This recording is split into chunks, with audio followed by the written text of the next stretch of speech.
अस्सलाम वालेकुम। आज की ईसीजी के साथ मैं हूं डॉक्टर वाजिद। तो दिस इज द ईसीजी जो हम आज डिस्कस करेंगे। डिस्कशन शुरू करने से पहले as usual just pause the video और note down the findings with yourself और वीडियो के एंड में आप अपने फाइंडिंग्स को कंपेयर करें जो डिस्कशन हम करेंगे उसके साथ। तो सबसे पहले ईसीजी इंटरप्रिटेशन में एज यू नो हम देखते हैं कि रिदम क्या है।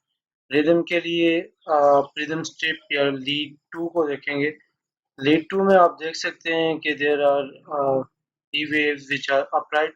So rhythm in this ECG is sinus. अगली चीज जो हम देखते हैं वो है हार्ट रेट।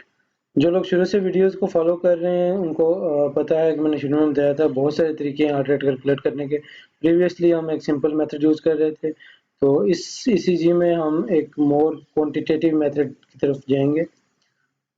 इसमें आप large boxes between two QRS complexes count करते हैं और फिर 300 को डिवाइड करते हैं large number of large boxes से।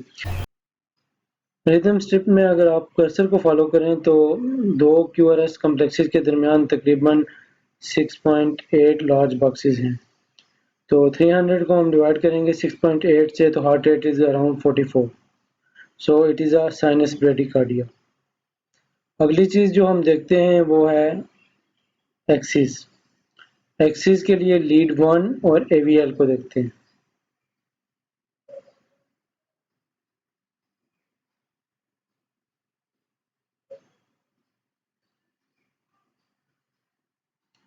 तो इस ECG में अगर आप देखें तो लीड 1 जो है उसमें QRS axis it is upward directed और लीड AVL में the QRS complex is isoelectric, that is R is equal to S.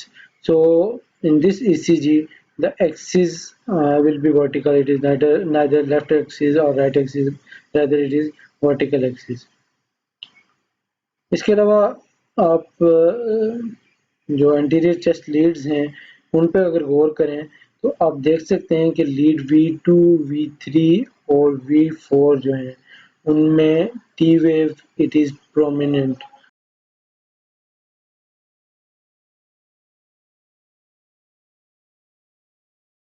इस ECG में एक और प्रोमिनेंट फाइंडिंग जो आपको मिल सकती है वो है PR इंटरवल।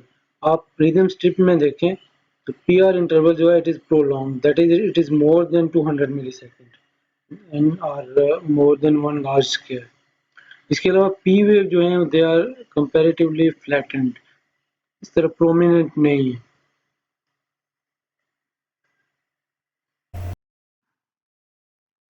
आखिर में एक और चीज जो कि हमें देखनी चाहिए that is QT interval. QT interval इस ECG में बॉर्डर लाइन प्रोलॉन्ग्ड है।